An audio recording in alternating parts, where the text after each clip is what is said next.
पाएंगे या नहीं बन पाएंगे और क्या है वो सब। तो जो मैं कहना चाह रहा हूं, एक सेंस में तो केवल और केवल सीसेट वाला पेपर, जिसको हम सीसेट पेपर 2 होता है ना, ये वाला जिसमें रीजनिंग वीजिंग होती है, ये वाला जो है, ये एक सेंस में आप केवल इसको एप्टीट्यूड टेस्ट मान सकते हैं। ये हो गए सेंस क्रमांक ए।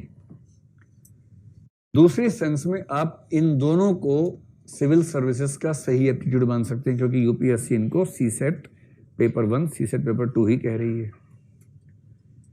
तीसरी सेंस में, क्योंकि यूपीएससी जब फाइनल सिलेक्शन कर रही है तो वो इनके साथ साथ मेंस और इंटरव्यू को भी शामिल कर रही है, और उनको शामिल करने का पर्पस भी यही देखना है कि जिस व्यक्ति को हम ट्रेनिंग देंगे, सिविल सर्वेंट बनाएंगे, वो सिविल सर्वेंट बनकर देश पे बोझ तो नहीं बन जाएगा। जिस काम के लिए चुना जा रहा है वो काम ठीक से परफॉर्म कर पाएगा कि नहीं कर पाएगा, यही तो पर्पस है। और क्या पर्पस है इतना टेस्ट लेने का? तो सिविल सेवाओं के लिए सही अभिरुचि क्या है, इसको हम सीसेट से भी समझ सकते हैं, लेकिन ब्रॉडर पर्सपेक्टिव में देखना हो तो सीसेट का paper plus GS prelims plus mains plus interview, इससे जो आप समझ पाएंगे कि एक अच्छा सिविल सेवक किस एप्टीट्यूड का व्यक्ति होना चाहिए, वहां ज्यादा अच्छा निष्कर्ष निकलेगा। क्या मैं ये बात समझा पा रहा हूं आपको, है ना? तो अब कुछ पॉइंट्स निकाल लेते हैं, एक सिविल सेवक में क्या क्या होना चाहिए। तो अगर मैं केवल civil services aptitude test paper 2 को ध्यान रख के बोलूं, तो उसमें एक तो आता है कॉम्प्रिहेंशन। कॉम्प्रिहेंशन आपकी अच्छी है या नहीं है, इससे आपकी कौन सी इंटेलिजेंस या एबिलिटी पता लगती है। लिंग्विस्टिक। तो पहली बात है कि एक सिविल सर्वेंट का जो भाषाई परिपक्वता है या भाषाई बुद्धिमत्ता है, उस दृष्टि से उस व्यक्ति को बेहतर होना चाहिए। क्यों बेहतर होना चाहिए, अभी देखते हैं। मतलब अगर मैं सरल सी भाषा में कहूं ना, तो एक समय के बाद आपको केवल भाषा में ही काम करना होता है। अभी आपके लिए आईएएस का मतलब होता है कलेक्टर्स, कि निकलूं तो time time time time time time, और मैं अंदर बैठा हूँ, 50 लोग बाहर दौड़ रहे हैं, साथ साथ कलेक्टर साहब गाड़ी में है, गाड़ी रोक के सबने सलाम ठोका और आपको लगा हा हा हा, तसल्ली मिल गई एकदम, नेहरू विहार सफल रहा, इतने साल तपस्या की नाले के पास बैठ के मजा आ गया। कुछ लोगों के दिमाग में इतना रहता है, और उनका मतलब आईएएस बनने क्या होता है कि खड़े खड़े फैसले कर दिए, खाप पंचायत की तरह से, इसको मार निपटाओ, सब ये इस मूड में जो लोग रहते हैं ना। लेकिन आप पाएंगे कि 7, 8, 9 साल की नौकरी के बाद, 14 साल के बाद तो पूरी तरह से, जहां 14 साल की नौकरी हुई, वनवास शुरू। 14 साल का नहीं होता, 14 साल के बाद होता है। और वनवास का मतलब, अगर ये शौक है तामझाम वाला, वो सारा तामझाम खत्म, और फिर आपकी जिंदगी कटेगी फाइलों में। और उस हर फाइल की ताकत इतनी ज्यादा है जितनी ताकत जिले के कलेक्टर की बिल्कुल नहीं हो सकती। कलेक्टर तो बहुत चूहा टाइप का है, पिद्दी टाइप का है उसके सामने। उस फाइल में लिखा हो कुछ, कलेक्टर बेचारा खड़े होकर पढ़ता है, बैठ के पढ़ नहीं पाता उसको, इतना खौफ खाता है उससे। पूरी जिंदगी आपका काम है लिखना और ठीक से पढ़ना। हजारों रिपोर्ट्स आएंगी, वो सारी पढ़नी होंगी, उनका सटीक अर्थ निकालना होगा, नोटिंग करनी होगी, ड्राफ्टिंग करनी होगी। आपके लिखे हुए एक एक शब्द से कई हजार करोड़ का खर्चा हो जाएगा। और अगर लिखने में आपसे एक शब्द के अर्थ का मतलब चेंज हो गया ना, वो सरकार या समाज के संसाधनों पे बड़ी करारी चपत हो सकती है। इतनी सटीक भाषा होनी चाहिए कि आप जो लिखना चाह रहे हैं एग्जैक्टली वही अर्थ निकले। और दूसरा, अगर कोई रिपोर्ट पढ़ रहे हैं तो जो लिखा गया है एग्जैक्टली वही समझें जो लिखा गया है। इंटरप्रिटेशन डबल ट्रिपल उसकी ना हो सके। इसलिए कहते हैं कि एक लेवल के बाद, चाहे वो जज हो, चाहे सिविल सर्वेंट हो, और सिविल सर्वेंट चाहे पुलिस वाला ही क्यों ना हो, इनका बेसिक काम होता है भाषा से लिखना। नोटिंग का मतलब अपनी राय लिखना फाइल में। ड्राफ्टिंग का मतलब एक फाइनल लेटर या नोटिस जारी करना, उसकी लैंग्वेज। एक फाइनल डॉक्यूमेंट जारी होने से पहले सारे अधिकारी लाइन से फाइल के लेफ्ट साइड में जो ग्रीन शीट्स होती हैं उस पर अपनी राय लिखते हैं। और जब मामला फंसता है ना, देखते हैं कि किसकी राय क्या थी, किस लैंग्वेज में लिखी हुई है राय, ओपिनियन। उस नोटिंग में जो बहुत सधी हुई नोटिंग करेगा, मान के चलिए कि मिनिस्टर तक को उसकी बात माननी पड़ेगी, क्योंकि मिनिस्टर भी खारिज करेगा तो फाइल में लिखना पड़ता है कि मैं इस राय से सहमत नहीं हूं, फिर बताना पड़ता है क्यों सहमत नहीं हूं। मिनिस्टर की मजबूरी है, उसको लिखना पड़ेगा। अगर आपने तथ्यों के साथ, तर्कों के साथ एक नोटिंग कर दी है, तो आपके ऊपर के किसी अधिकारी, यहां तक कि मिनिस्टर में हिम्मत नहीं है कि उसको खारिज कर सके। और कर सकता है, सीनियर है, अगर वो कह दे कि ये गलत है, ये करना चाहिए, फिर कोई कुछ नहीं करेगा, वो हो जाएगा। लेकिन जिस दिन केस खुलेगा फिर फंसेगा मिनिस्टर, क्योंकि आपकी रीजनिंग तो साफ लिखी थी उसमें। इसलिए एक बात समझ लीजिए कि अंततः आईएएस बनने के लिए भी और आईएएस बनने के बाद भी जो एक क्षमता सबसे महत्वपूर्ण है, वो कौन सी है? भाषाई क्षमता, लिंग्विस्टिक स्किल। उस पर जितनी पकड़ बना लेंगे उतना अच्छा है। तो लिंग्विस्टिक स्किल्स कॉम्प्रिहेंशन में होती हैं, प्रीलिम्स की बात करें, और मेंस की बात करें तो आप कह सकते हैं कि इनका संबंध एस्से से भी होता है। एस्से में अंततः कौन सी स्किल देखी जाती है? आपकी लिखने की स्किल क्या है। प्रीलिम्स में पढ़ने की स्किल, कॉम्प्रिहेंड कितना करते हैं, कितना समझते हैं बात को, और मेंस में लिखने की स्किल, कैसे लिखते हैं। और लिंग्विस्टिक स्किल्स के दोनों ही हिस्से हैं, पढ़ना भी और लिखना भी। दूसरा है जिसको आप बेसिक मैथ्स कह लीजिए या बेसिक न्यूमरेसी कह लीजिए, इसी में डेटा इंटरप्रिटेशन और डेटा सफिशिएंसी को भी जोड़ लीजिए। Basic maths, basic numeracy, data interpretation, data sufficiency. मैं जानता हूं कि आप में से कुछ बच्चों को इसका नाम सुनते बुखार होने लगता है कि ये क्या बात हुई, ये क्यों पढ़वा रहे हैं, हम तो आईएएस बनने आए थे, गणितज्ञ थोड़ा ना बनना है हमें। सबसे अच्छा मुहावरा है हमें ज्ञानी नहीं बनना है, आईएएस बनना है। जैसे ज्ञानी बनना आईएएस बनने के खिलाफ हो कि अरे आईएएस बनने से ज्ञानी बन गया, अब तो ये अभी आईएएस नहीं बन पाएगा, ऐसा थोड़ा ना होता है। और कई लोग मानते हैं कि ये सब बेकार की बात है, लेकिन आप आईएएस बन के क्या करेंगे इसके बिना? परसेंटेज निकालनी पड़े तो उसके बाद आप कहते हैं, किसी को बुलाते हैं, भाई परसेंटेज निकाल दो जरा, भाई साहब परसेंटेज निकालनी आ जाओ जरा। कैसे काम चलेगा? आपको जिला संभालना है, जिले का पूरा बजट आपके पास है, 1000 तरह के खर्चे हैं, कौन सा खर्चा किस मद में किस तरह से हो, जब तक आपको डेटा समझ में ना आता हो, पिछले 10 सालों की रिपोर्ट्स आप तुलनात्मक रूप से किसी पाई चार्ट से या किसी टेबल से ना समझ पाते हो, जिस टेबल में 3 या 4 तरह के फैक्टर शामिल हुए, टेबल पढ़ने में माथा खराब हो जाता हो, समझ नहीं आ रहा हो कि कैसे पढ़ें इसको, एक टेबल बनानी पड़ जाए, टेबल बन ही नहीं रही आपसे, मल्टीपल फैक्टर वाली टेबल। आप बिना डेटा को समझे, बिना डेटा को रिप्रेजेंट करना सीखे, कैसे उस सारे फंड्स के एलोकेशन को समझ पाएंगे और मैनेज कर पाएंगे जो करना है। आईएएस या आईपीएस बनने डंडा नहीं लाना होता, डंडा घुमाना बहुत छोटी बात है। आईएएस आईपीएस बनने के बाद, स्पेशली आईएएस बनने के बाद, आपको देश के सारे रिसोर्सेस को मैनेज करना होता है। और जो व्यक्ति, भाई आप आईपीएस ही बन गए, सभी राज्यों के तुलनात्मक आंकड़े अपराध के आपके सामने रखे हुए हैं, आपके जिले में पिछले 5 साल के अपराध के आंकड़े तुलनात्मक रूप से कोई वेन डायग्राम चार्ट में है, कोई टेबल में है, कोई ग्राफ में है, और आप कह रहे हैं किसी को बुलाओ, समझा के बताओ क्या लिखा है इसके अंदर। ईमानदारी की बात बता रहा हूं आपको मैं, जो लोग आईआरएस बन के जाते हैं ना इंडियन रेवेन्यू सर्विस में, उनके जो जूनियर्स होते हैं, असिस्टेंट, वो आते हैं एसएससी से, ठीक है, एसएससी जानते हैं ना। और एसएससी में क्या पूछते हैं? गणित आनी चाहिए, रीजनिंग आनी चाहिए, इंग्लिश आनी चाहिए। और वो गणित, रीजनिंग, इंग्लिश में इतने हाई लेवल के लोग होते हैं, जबरदस्त उनकी पकड़ होती है इन चीजों में। रीजनिंग, उनसे आप रीजनिंग चलते पूछिए, सभी गधे कुत्ते बोलेंगे हाँ हाँ चलो आगे बताओ, सारे कुत्ते गिलास हैं, ऐसे जवाब देंगे तो बढ़िया। और वो बनते हैं रेवेन्यू में असिस्टेंट।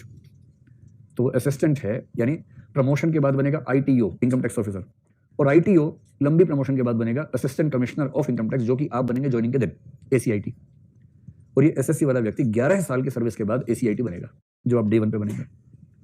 असली बात आप सुनो, कई ऐसे असिस्टेंट कमिश्नर इनकम टैक्स होते हैं, आईआरएस बन गए, अकाउंटिंग आज तक सीखी नहीं है, क्योंकि स्कूल में नहीं पढ़े अकाउंट्स, आर्ट्स पढ़े हुए थे, मैथ्स आता नहीं है, सी सेट में रीजनिंग और कॉम्प्रिहेंशन से काम चल गया था, क्वालिफाई कर लिया था।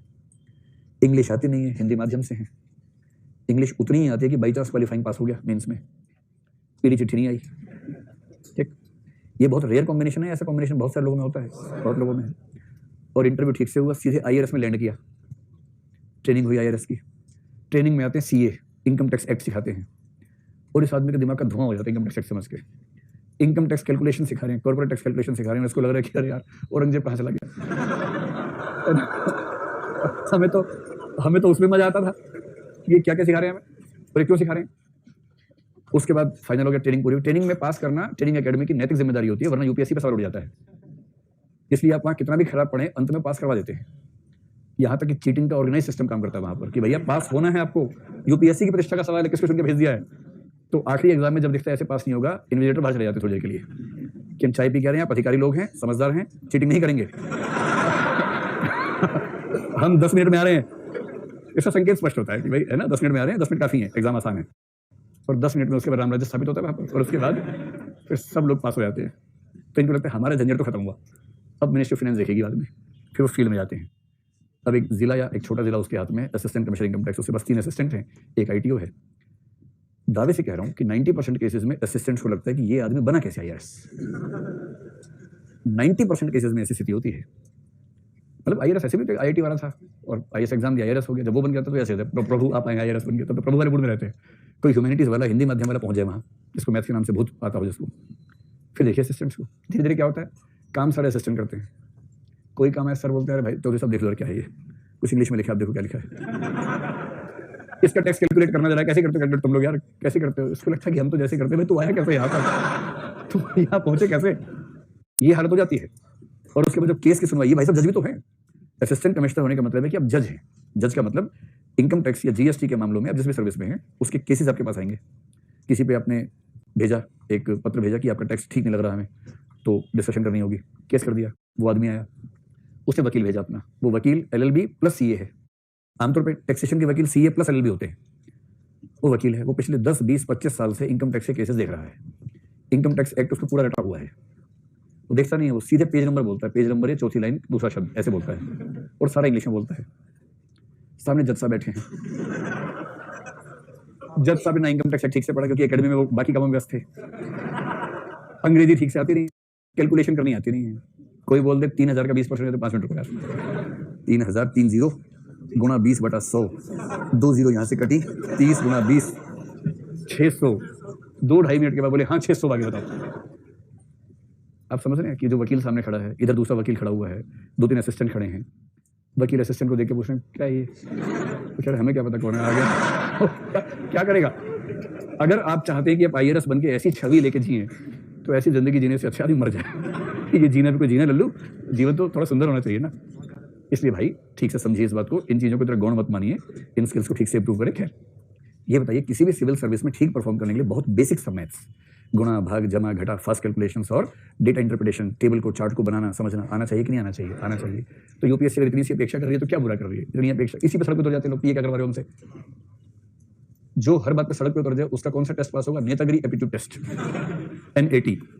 तो वो तो नेतागिरी एप्टीट्यूड टेस्ट हुआ ना, वो सिविल सर्विसेज एप्टीट्यूड कहाँ होगा, वो तो NAT हुआ। तीसरा है रीजनिंग, रीजनिंग और एनालिटिकल स्किल्स। क्योंकि आपको बेसिकली हर चीज का रीजन समझने की क्षमता हो और आप रीजनिंग से सही फैसले निकाल सके। आईएएस बनने के बाद, सिविल सर्वेंट बनने के बाद बेसिकली जीवन भर आपको केवल सही फैसले करने हैं। गिवन इन्फॉर्मेशन, सूचनाएं आपके पास है, उनकी ठीक से प्रोसेसिंग कर ली और उस प्रोसेसिंग के बेस पे एक सही रीजनिंग का इस्तेमाल करते हुए ठीक फैसला कर लिया, इतना ही करना है। इसके लिए आपकी रीजनिंग की पावर अच्छी होनी चाहिए। रीजनिंग की पावर का मतलब वही नहीं होता सभी कुत्ते गधे हैं, सभी गधे बैलगाड़ियां हैं, वो नहीं होता इसका मतलब। इसका मतलब दिमाग विश्लेषणात्मक तरीके से चलना चाहिए, तार्किक रूप से चलना चाहिए। और ये सीसेट में भी आता है। और अगर मैं कहूं कि एनालिटिकल स्किल्स की परीक्षा करने के लिए जीएस मेंस तो है ही, विशेष रूप से ऐसे भी है। ऐसे के पेपर में लिखा ही होता है कि ये पेपर एनालिटिकल स्किल्स की परीक्षा करने के लिए है। कितना अच्छा है। जिस व्यक्ति की भाषाई क्षमताएं ठीक हैं, जिसको बेसिक मैथ्स डेटा वेटा समझ में आता है। अगर आपको पहलवान बनना हो तो इसी जरूरत नहीं बीच वाले की, है ना। पहलवान के लिए जो चाहिए वो अलग चीज है, लेकिन आपको सिविल सर्वेंट बनना है भाई, सीधी सी बात है ना। ऐसे ही रीजनिंग बेसिक लेवल पे आती हो। चौथी बात है डिसीजन मेकिंग और प्रॉब्लम सॉल्विंग आपकी ठीक हो। और सीसेट में ये भी आता है, क्योंकि अंततः जीवन भर क्या करेंगे, डिसीजन मेकिंग करेंगे, प्रॉब्लम सॉल्विंग करेंगे। आप कलेक्टर कुर्सी बैठे हैं, गद्देदार कुर्सी, आप बहुत खुश, बहुत मजा आता है। फोन आया कि दंगा हो गया सर, आपने कहा तो चलना होगा फिर। तो तब तक दूसरा फोन आया, शहर के दूसरी तरफ एक और दंगा हो गया है, इधर सांप्रदायिक दंगा हो गया है, उधर जाति दंगा हो गया है। एक ही जगह जा सकते हैं, फैसला करो सर कहाँ जाएंगे। आपके रुको नोट्स निकालता हूँ, पहले वाले नोट्स में मिली जरा कहाँ जाना चाहिए। ऐसे में क्या होगा, प्रॉब्लम सॉल्विंग स्किल्स चाहिए और साथ में कौन सी स्किल चाहिए, लीडरशिप स्किल चाहिए। और लीडरशिप का एक खास मतलब होता है इंटरपर्सनल स्किल्स या कम्युनिकेशन स्किल्स, जो सीसेट का पाठ्यक्रम पूरा का पूरा। कितना अच्छा सिलेबस है। इंटरपर्सनल स्किल्स और कम्युनिकेशन स्किल्स, इन्हीं को मिला के मोटा मोटा बोल दीजिए लीडरशिप स्किल्स। Leadership skills. आप कलेक्टर हैं, मजाक थोड़ा है। लोग दंगा करने पे उतारू हैं, आप वहां पहुंचे हैं, आपकी कार देख के टाइम टाइम देख के ऊपर लोग 5 मिनट में रुक जाते, दंगा रोक देते, रुक कलेक्टर साहब आए। इतना वजन तो है आपकी गाड़ी में, आपकी गाड़ी में, आपकी सत्ता में, आपके साथ जितने स्टाफ के लोग जाएंगे उसको देखते ही 5 मिनट का विराम तो हो जाएगा। अब 5 मिनट का विराम आप स्थायी विराम बना पाते हैं या 5 मिनट के बाद आप भी उनके अंदर लिपट गए हैं, इतना ही अंतर है। और जिसने वहां जाके आंख से आंख मिला के बात ठीक से की और कन्विंस करके समझा दिया सबको, और हजारों की भीड़ के बीच में बिना डरे अपनी बात कही और धमका भी ठीक से दिया, इतना प्यार मोहब्बत से और ऐसा धमकाया कि धमकी लगी भी नहीं और धमकी लग भी गई एकदम। फिर किसी में इतनी हिम्मत नहीं कलेक्टर से पंगा बोल ले सके, कलेक्टर की ताकत बहुत ज्यादा होती है, पर इसके लिए चाहिए कम्युनिकेशन स्किल्स। वहां आप ये नहीं कह सकते कि मैं तो बहुत अंतर्मुखी हूं, मैं कहाँ ले आया मुझे, ये दंगा करने वाले सारे मेरे ऑफिस नहीं आ सकते क्या? पहले मेरे ऑफिस आके बात करें फिर दंगा खेलें उसके बाद, ऐसा थोड़ा होगा। सड़क पर उतरना होगा हजारों लोगों के बीच में, तब उनसे बात करनी होगी और आंख से आंख मिला के, ऐसा ठीक नहीं है। कह रहे कलेक्टर साहब हम तो ऐसा करेंगे, आप कह रहे नहीं आप ऐसा नहीं करेंगे। सर हम तो करेंगे, नहीं आप नहीं करेंगे। मैं कह रहा हूँ आप नहीं करेंगे, करोगे तो आखिरी बार करोगे। ये कान में बोलना है। तुम्हारे घर में 4 मेंबर्स हैं ना, चारों उठवा लिए मैंने, ये कान में बोलना है। अब चेहरे पर मुस्कुराहट रखते हुए मेरे साथ चलो और अपने सारे साथियों को बोलो हथियार डाल दो, वरना मैं फोन घुमा रहा हूँ और आज दंगे में कई लोग मरेंगे ही, तो चारों मर जाएंगे, पता भी नहीं चलेगा कैसे मरे। करूँ फोन? तो ये क्या बात हुई? बस बात यही हुई है, यही बात है। ये तो राज्य ऐसा नहीं होता, संविधान में आर्टिकल सारे मत पढ़ा, वही पढ़ के पास हुआ मैं आईएएस में, इतने पढ़ा दूंगा आर्टिकल, भूल जाएगा सारे आर्टिकल, चुपचाप सबको घर भेज दे, समझ गया? दूसरे धर्म वाला खुश हो गया, इधर तेरे घर के भी है मेरे पास, तो हीरो मत बन। इतना तोड़ूंगा, अकेले में बोला कि इतना तोड़ूंगा हड्डियां गिन नहीं पाओगे कि हड्डियां की पसली है, पता नहीं चलेगा।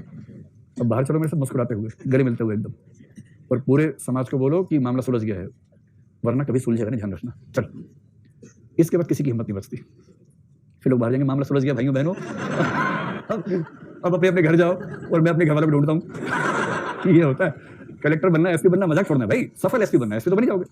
सफल एसपी होना, सफल कलेक्टर होना, उसमें ऐसी ऐसी मुश्किल सिचुएशंस आपके सामने आएंगी और जिसने झेल लिया, मतलब ऐसे में कुछ लोगों को जानता हूँ आईपीएस में, वो इतने प्रिय हैं सरकारों के, मतलब हमारे विद्यार्थियों की बात कर रहा हूँ, सीएम के दिमाग में एकदम स्पष्ट रहता है कि जो जिला किसी से संभलेगा ही नहीं, पुलिस की बात कर रहा हूँ, वो दंगा फसाद कुछ भी हो सकता है, इतना सेंसिटिव जिला है। सीएम अपनी मीटिंग में एक ही बात कहता है, एक्स को भेज दो, खत्म बात। और क्योंकि सीएम होम मिनिस्टर भी खुद ही होता है आमतौर पर राज्य में, तो सीएम के पास ही पुलिस डिपार्टमेंट होता है, तो सीएम सीधे उसको बुला के बोलता है यार वो जिला संभाल लो 6 महीने, उसको ठीक करो, फिर अगला जिला देंगे, 5 साल में 12 जिले ठीक करने हैं तुम्हें। ऐसी छवि, और ऐसी छवि वाले लोग वो नहीं है जो आईआईटी से पढ़े हुए हैं, उनको बस ये पता है कि डिसीजन कैसे लेना है, प्रॉब्लम कैसे सॉल्व करनी है, सिचुएशन कैसे हैंडल करनी है, लोगों से कैसे डील करना है, दंगाइयों को कैसे मैनेज करना है, कैसे डराना है, कैसे पुचकारना है, ये सब पता है। ऐसा आईपीएस जो टॉपर नहीं था पढ़ाई लिखाई में, लेकिन जिसने हैंडलिंग बहुत शानदार की, वही तो अच्छा है। आईआईटी का टॉपर था, यहाँ के आईआईटी खेल रहा है, तो फिर क्या फायदा होगा उसका, उससे क्या होगा उससे? तो ये सब क्षमताएं अगर किसी व्यक्ति में है तो हम कहेंगे उसके पास सही एप्टीट्यूड है सिविल सेवक बनने का। और इस एप्टीट्यूड के परीक्षण का तरीका क्या है? इसका एक तरीका तो है civil service aptitude test paper 2। एक बात और बताओ, ये सब क्षमताएं तो मोटे तौर पर एमबीए के लिए भी जरूरी है। देखिए, एमबीए करने में और सिविल सर्विसेज करने में बेसिक स्किल्स एक जैसी चाहिए। अंतर सिर्फ इतना है कि अगर आप उन्हीं सारी स्किल्स का यूज कर रहे हैं कंपनी के पक्ष में तो आप एक अच्छे मैनेजर हैं, और उन्हीं स्किल्स का इस्तेमाल कर रहे हैं यदि आप प्रशासन में तो आप अच्छे एडमिनिस्ट्रेटर हैं। और इसलिए आप देखेंगे कि अमेरिका के प्रशासन के प्रमुख का नाम क्या होता है? सीईओ। और किसी भी बड़ी कंपनी के प्रमुख का नाम भी क्या है? सीईओ। इसलिए पब्लिक एडमिनिस्ट्रेशन और मैनेजमेंट में अगर पब्लिक वाला हिस्सा छोड़ दें, बाकी सारी थियरी सेम है, सारे सिद्धांत एक जैसे हैं। मैनेजमेंट के सिद्धांत हैं, management of administration is public administration, प्रशासन का मैनेजमेंट ठीक से करना है, ये तो आना चाहिए। ये सारी स्किल्स चाहिए मैनेजमेंट के लिए भी। सिविल सर्विसेज में इसके अलावा एक चीज और चाहिए, और वो है जिस समाज, जिस देश में आप काम कर रहे हैं, उस देश के इतिहास, भूगोल, संस्कृति, समाज, इन सबकी गहरी समझ, या general and in depth awareness, सामान्य किंतु गहरी समझ। किन चीजों की समझ? अपने देश की समझ। जिस देश की सिविल सर्विस का हिस्सा बनेंगे उस देश का क्या क्या होना चाहिए। अब जीएस का पूरा सिलेबस चिपका दीजिए यहाँ पर, आपको उस देश का इतिहास पता होना चाहिए। कई लोग बोलते हैं इतिहास काहे पढ़ाते हैं बच्चों को, बिना इतिहास को समझे वर्तमान कैसे समझ में आएगा, इसलिए इतिहास तो बड़ा जरूरी है। भूगोल पता होना चाहिए, आपको पता हो कि संसाधन हमारे क्या क्या हैं, कौन से संसाधनों से कैसे हम विकास कर सकते हैं। सोसाइटी का अंदाजा होना चाहिए, हमारी सोसाइटी, हमारी कल्चर, हमारी इकोनॉमी कैसे काम करती है, हमारी टेक्नोलॉजी हमारे देश के विकास में कैसे हेल्प कर सकती है, ये सब पता होगा। और साथ में एक चीज, क्योंकि सिविल सर्विसेज का व्यक्ति करप्ट ना हो जाए, गलत रास्ते पर ना चल पड़े, इसलिए जो इथिक्स का पेपर है उसका एक खास पर्पस ये भी है कि उसकी, इसको अलग कर लीजिए, इथिकल, उसका एक सिस्टम, स्ट्रॉन्ग इथिकल सिस्टम आप कह सकते हैं, स्ट्रॉन्ग इथिकल बिलीव्स या अंडरस्टैंडिंग, गहरी नैतिक समझ, स्ट्रॉन्ग एथिकल अंडरस्टैंडिंग। और आप इस बेस पर कह सकते हैं कि जो जीएस वाला पेपर है वो भी आईएएस के लिए उतना ही जरूरी है, क्योंकि जो अपने देश को ठीक से जानता नहीं है वो अपने देश के कल्याणकारी शासन में सहायक